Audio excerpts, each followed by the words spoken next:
For half a century, WJPZ Syracuse has been the greatest media classroom on the planet.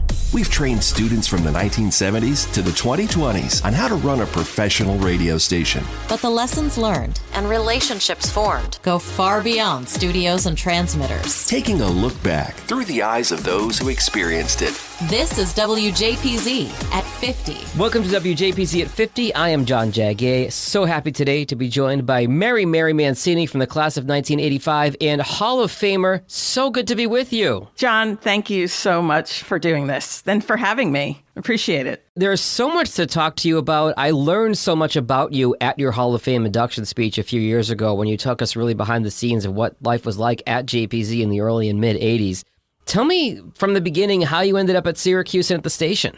Yeah, sure. So I grew up in a small town on Long Island, and I was very enamored with radio. So, you know, growing up, listening to Brink and Belzer on WABC, listening to Howard Stern on WNBC. I believe you mean WANBC. I do. I do. And then also on Long Island, there was one of the first alternative rock stations that came out in the genre called WLAR. And so I became enamored with that station. So I always loved radio. And when my guidance counselor sort of pulled me in and said, what do you want to do? Oh, I was also doing announcements, high school announcements as well. Me too. Did you really? Yeah. It seems to be a thread, right, that runs through. Everybody did their high school announcements. And so I said, well, I want to do radio. And so at that time, there was, that was a very rudimentary computer where you could put your interests in and it would sort of churn out the schools. I remember that paper, and it was really noisy, and the paper that had the holes on the side. Dot matrix printer, dot yes. matrix printer, yeah. I think airlines still use them. Oh, yeah, exactly. And so Syracuse University came out, and so did... what was the other one? I guess the University of Idaho also had a really good broadcasting school. And so I was looking at both of them, and the obvious choice was Newhouse in Syracuse to go and learn from the best. And so that's what I chose, and I was fortunate enough to get in, and it was a great experience. How did you come into the halls of WJPZ when you got to Syracuse? So I think, if I remember correctly, I actually started out at WAER. Okay. Doing radio. And I think that was mostly because of the music aspect, right? At WAER at the time, it was a free-form station. You could pretty much play whatever you want. And so I was so into the music at the time. And so I did that mainly, and then I went to JPZ because AER got shut down, really. Or I shouldn't say got shut down.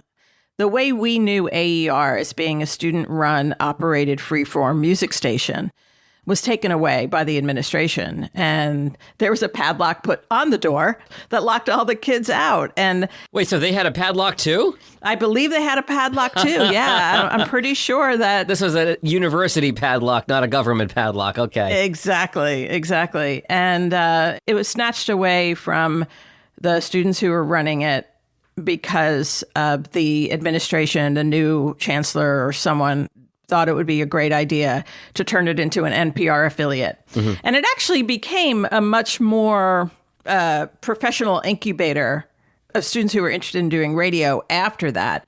But it did take away some of the heart and soul of it, right? Yeah. So it was news and sports focused, NPR affiliate, and the music was just not there anymore. So because that happened, I sought out the next best thing, or the better thing, it turned out, which was WJPZ. And I remember, I think my first shift was 4 to 7 in the morning. Yep. In the old building, the old Spectrum Records building. And I just remember so clearly climbing up those rickety old wooden stairs to get to the studio. And I remember, just being on the air and really learning how to be a DJ. And we couldn't play whatever we wanted, but it was a better media classroom, I think, for someone who was interested in radio. So that's how I landed at WJPZ sophomore year, I believe, 4 to 7 a.m. And that was tough.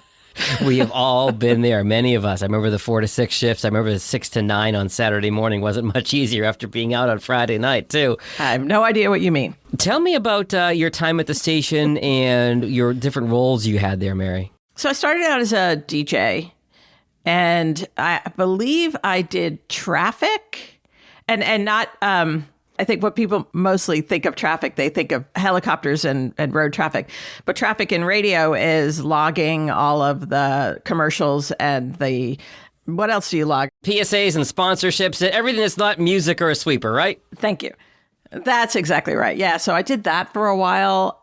And then I worked my way up. I think I did some afternoon shows at some point, but then became part of the morning crew, the crazy morning crew, which was the highlight. I mean, that was so much fun. And I mean, if you like to laugh, I was just surrounded by a lot of really, really funny people and really creative, funny people. Who was in the show with you? Well, Tom Giaroso and Scott Sookman, they handled most of the production and the bits and stuff like that. Then there was the team of Dan Class and David Bosco, may he rest in peace. And they also were kind of a team that did their own bits. And I was on with them sometime. Happy Dave Dwyer, yeah, who's being inducted into the Hall of Fame. Oh gosh, I'm trying to think who else. So many. And then there was a whole news and sports division. Rob Weingarten did sports. Dano Wolkoff. God, I know I'm leaving people out, and I'm so sorry, but it was just a really great class of, like I said, really creative, funny people. That was the highlight. And then I was music director, which made sense. That was actually great too, because what I wanted to do as music director is I didn't want to concentrate on one genre of music. I said, if it's a good song, it's a good song, right? It doesn't matter if it's rock or pop or new wave or, it didn't matter. If it's a good song, R&B or whatever, if it's a good song, it's a good song and we should play it. And so WJPZ at that time became known for that, right? For just mixing all the genres together. I mean, it's still a top 40 station, but you didn't have to be, it wasn't like strictly a rock station or strictly a pop station. Sure. And I was given the freedom and the latitude by, the program director, the general manager to do that. So that was a lot of fun. That was a great creative outlet for me as well. You were there. You are very famously, in the annals of WJPZ history, featured in the Daily Orange when the station flipped over to FM. Tell me about what went into that and how that happened. Oh, my parents were so proud to see my picture on the cover of the Daily Orange. There's a lot of things you could be in the Daily Orange for. This would have been a good reason, right? Oh, yeah. I think there's better people to tell that part of the story than me. I was really, really focused on the music part of it. What I knew is that there were people like Eric Fitch and Bob Flint and Chris Mossman and Mark Humble just doing all the work in the background to actually make that happen. And I think at the time, I was on the air, I was doing the music, and I'm not sure if I didn't appreciate what they were doing. I'm not sure if that was it, but it wasn't really on my radar. Okay. As much as it is now, and looking back on it and realizing how much work it was to put a radio station on the air, because they just did it, They just didn't make a big deal out of it. And so this is what they wanted to do. They're single-minded, professional people, and they just made it happen. But it was, I remember the feeling of just that first time we were on the air. And of course, I cried because I'm a crier. And it just was such a great feeling of, relief and release, right? Like, we're going to flip the switch. Here it is. This has been months in the making. And now it's finally going to happen. And again, looking back on it, I think we were all working really hard in an entity that wasn't really making an impact, but we were still doing it anyway, right? Like, we weren't doing it because we wanted to be heard on the air. We were doing it because we wanted to learn how to do radio, and we wanted to be a part of that community, which was a fantastic community. We wanted to learn every aspect of how you outside of the classroom, like, put all what you learn in the classroom into practice. And so I think when we finally went on the air, and let me just speak for myself, the difference was, it was night and day, right? From where we were to finally being on a station where people could hear you. And not to mention, all those records you were picking up probably sounded so much better on FM, too. That's right. Well, that's right. And people heard them. And so what that translated for me as the music director was putting a song on and then going to Spectrum Records and seeing that a song that was being played, the sales for that song were now, exponentially higher. Wow. And so that was like, what? Wait, what? Right? Like, so now we're making an impact. And I think it was like that, not just in the music department, but it was like that across the board in all the different departments in news and sports. The Crazy Morning Crew was getting more phone calls. It was really eye-opening and gave us a sense, I think, of, well, again, let me speak for myself, but a sense of, wow, now we're doing something that's having an impact on the community at large. And it just became so much bigger than it was. And it was big back then. It was big before.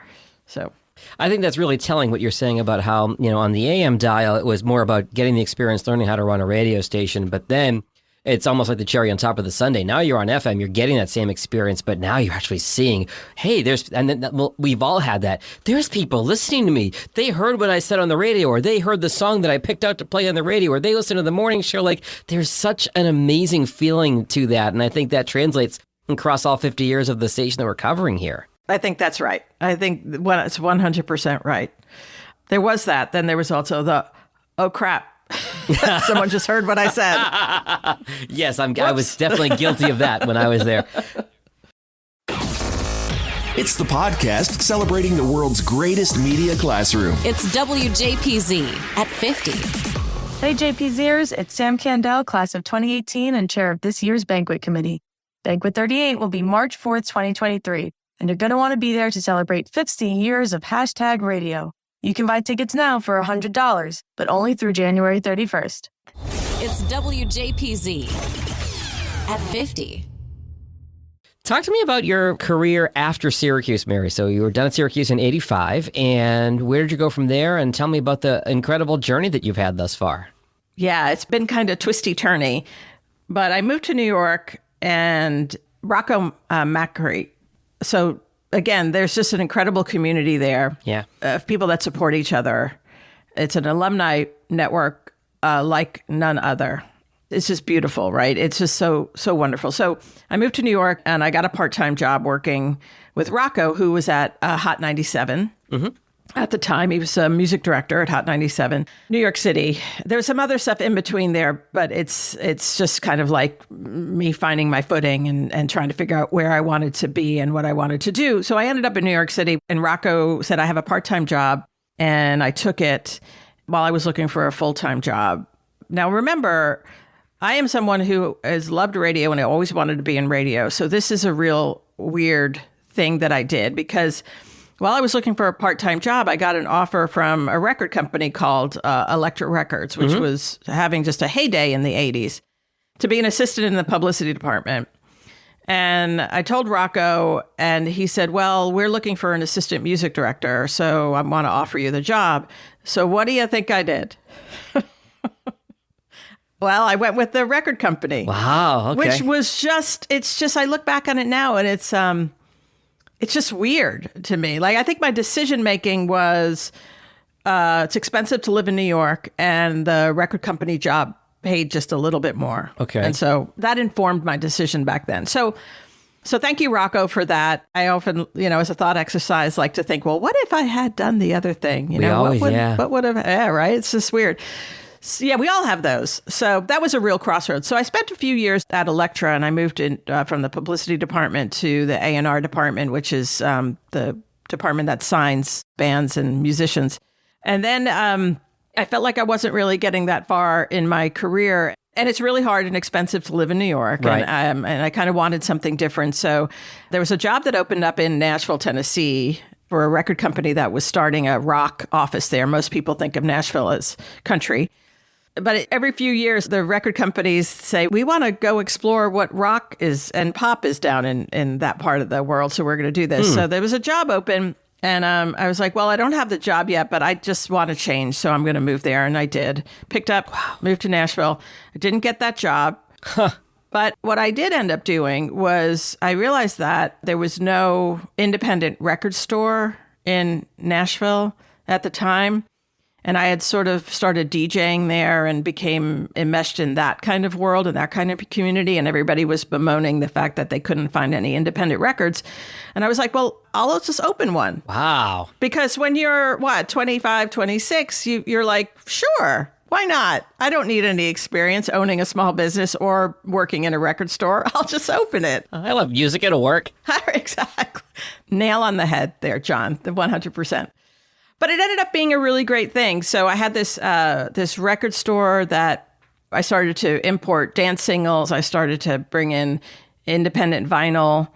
There's no place in Nashville that did that. Wow. And then with the help of some folks who were doing all ages punk rock shows, the record store, which was called Lucy's Record Shop, became the place to come see punk rock and indie rock all ages shows. What year did you open the store, Mary? I opened it in 92. Okay. And that's really what put it on the map because, again, it was like filling a niche, right? So not only did you have this record store that was filling a niche, but now all of a sudden you have a venue to play that fills a niche, right? And there was no other place in town for that either. There were other places in town that were doing shows, but they weren't all ages, right? It wasn't, the kids couldn't come. And that was a huge piece of it that really made it into what it was. And so for about 5 years, Lucy's became, the place to play in Nashville. And that was during the time of like Riot Girl and grunge and pop punk and just the DIY movement, really the do-it-yourself punk ethos, which was I could pick up a guitar on Wednesday and form a band in a week, learn a couple of songs, and go play a show at Lucy's. That's awesome. Like you didn't really need that much experience to get that show. The DIY ethos also informed the way kids made flyers for their show, right? So a white piece of paper, cutting out pictures and letters, marking when and where they were going to play and going to Kinko's and running it off and posting it on telephone poles or giving it out at other shows, right? So that was an element of it. There was an element of DIY in people expressing themselves through what are called zines, which are basically like Xeroxed little magazines where they wrote about things like racism and sexism. And so the kids that wanted to actually do visual art, right? Well, Lucy's gave them a place to hang their art. So it really became kind of more of like a community and a community center for teenagers in Nashville. So I did that for about 6 years. It was great. And then it was just not great anymore. Mm-hmm. It was a lot of work. I had another crossroads at that point, right? I could either get another business loan and move the store to a place where there was more foot traffic and, just make it into more of an actual thing. Because it was in this really weird section of town, out of the way section of town, or not, or I could just sell it. And so I decided to sell it instead. Then I was like, well, now I just want a nice, quiet job somewhere. So I ended up for the next 10 years working in technology. I got a job as the office manager for an internet service provider. And then over the next 10 years, just sort of learned everything there was to learn about web development, internet service. And I did all kinds of jobs at a couple of different companies, everything from office manager, working in the financial department, tech support, customer service, a little bit of web development, learning how to use content management systems, email marketing. And so I did that for about 10 years. And then, I don't know, politics came into it somehow. But the way that is relevant to my time and my love of radio is... So I'm working at this internet service provider, and my office is a small company. So my office is basically in the conference room, which is where the front door was, right? So everybody had to go in and out of my office when they came in or left. And one friend of mine who worked there, his name was Freddie O'Connell, and this was during the Bush era, the second Bush era. Mm-hmm. He would come and on his way out, and we would just sit and talk politics and, local, national, state politics and bemoan the state of the country and the war and just really have this conversation. And I said, this would make a really good radio show. Yeah. And the only available station at the time was a college station called WRVU at Vanderbilt University. It was very much like WAER back in the day. It was freeform, student-run, student-operated freeform music station. But, radio has to have an element of public affairs. So I went to them and I said, I have this idea for a show. The 2004 election was coming up.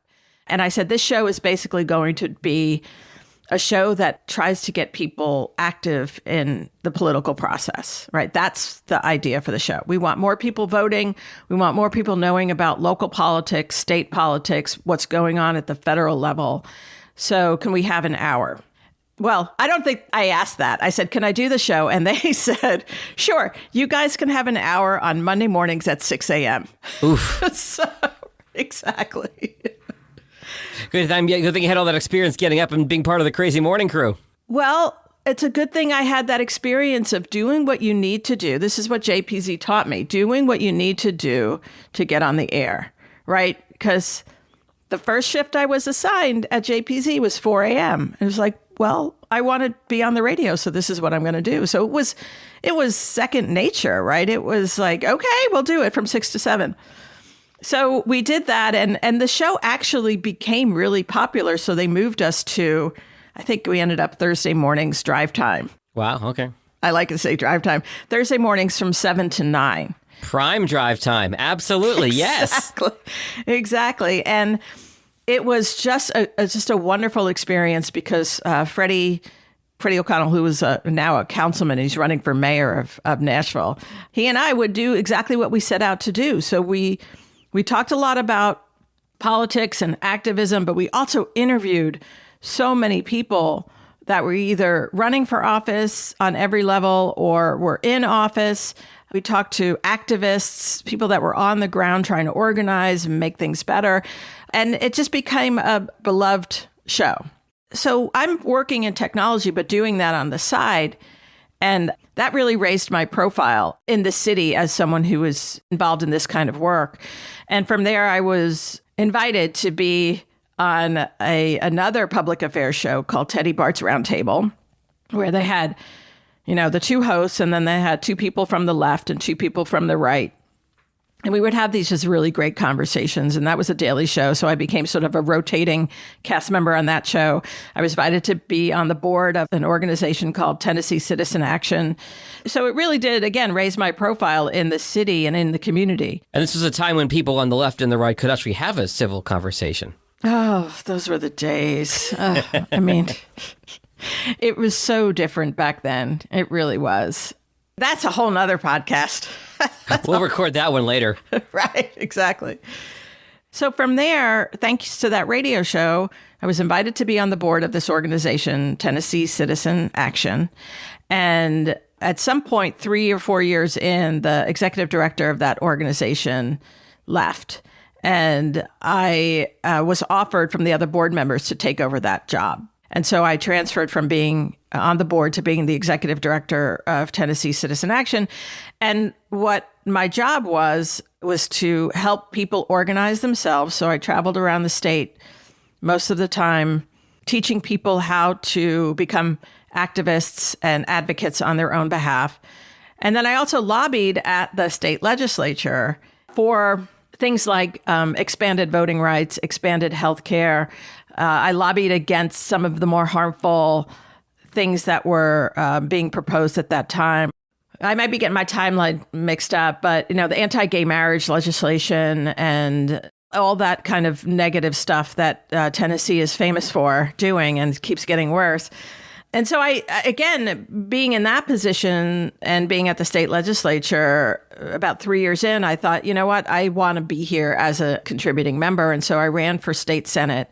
And I ran in a district that was gerrymandered on behalf of Democrats. So they had to put the Democrats somewhere when the Republicans did the redistricting. So they stuffed them all in a couple of state Senate districts. And so I was running against another Democrat, and the primary was going to be the election. So whoever won the primary was guaranteed to win the seat. And I lost in the primary, but I had such a good campaign team around me that people were shocked at how well we actually did.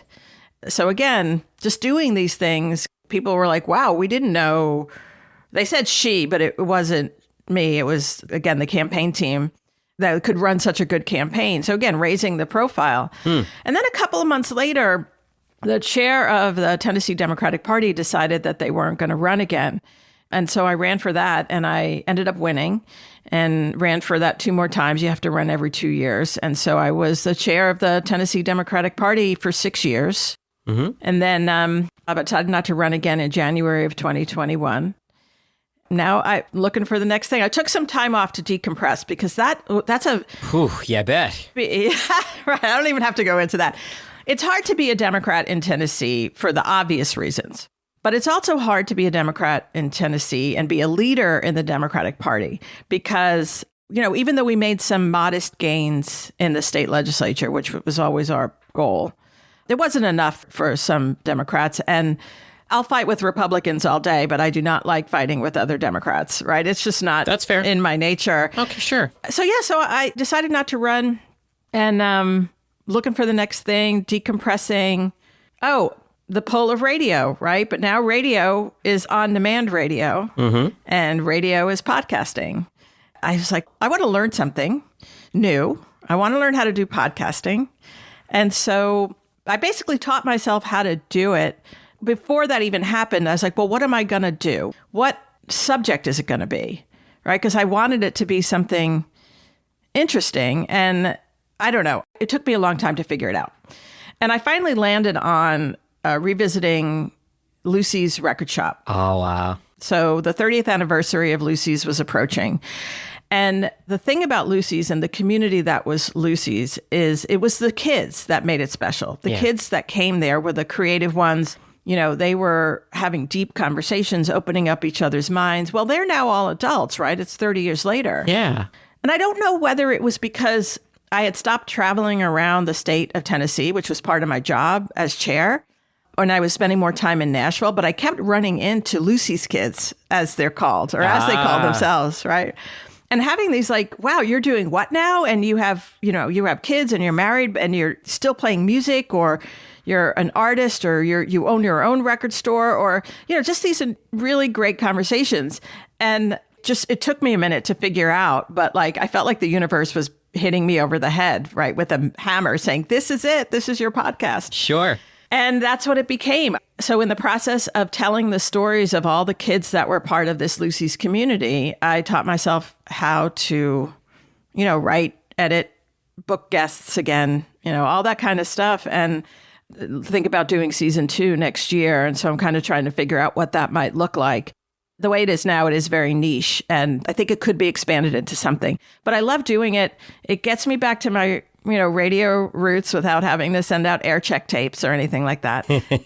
And it's fun to do. And it's fun having these conversations. As you know, telling people stories is a great, I feel like I've been given a gift, right? To be able to tell these stories. It's fun. It's really funny, the parallels here between your podcast and this podcast, because the reason that we've had success with this podcast is the fond memories and emotional connections that we all have to WJPZ and to the Alumni Association. And what you're describing is the exact same thing with Lucy's Record Store, where it's just they have these fond memories and kind of catching up and where are they now and all that kind of stuff.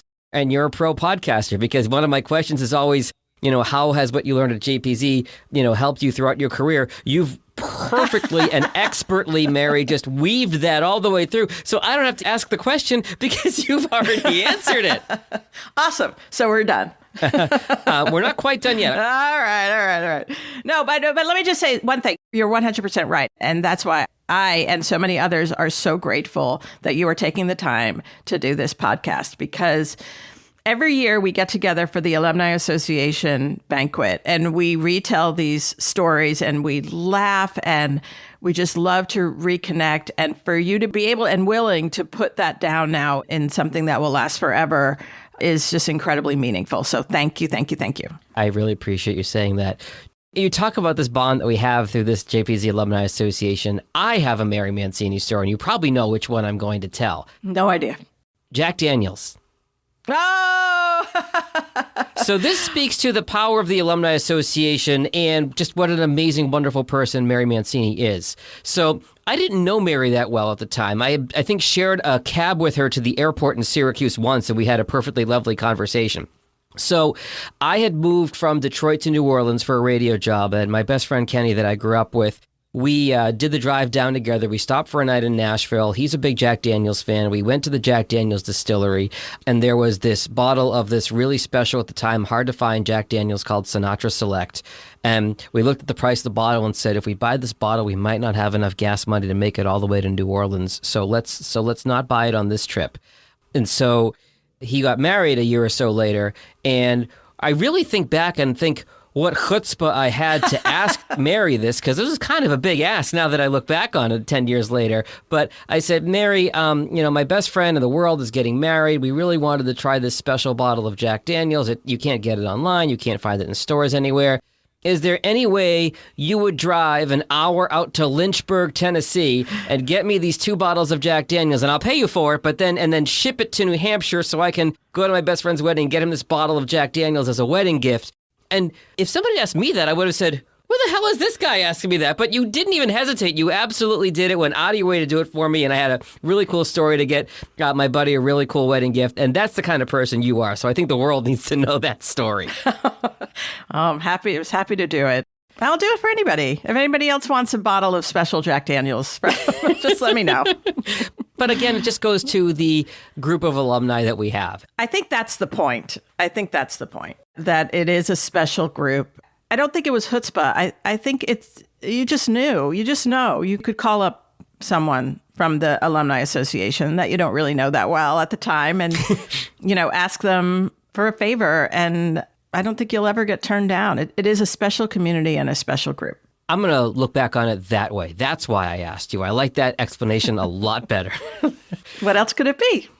Mary Mancini, Hall of Famer, class of 85. Thank you so much for joining us in the podcast today, and we hope to see you in Syracuse in March. Absolutely. I'll be there. I got my tickets. Thanks, John. The WJPZ at 50 podcast is created entirely by the staff and alumni of the world's greatest media classroom. It's hosted by John Jag Gay, class of 2002.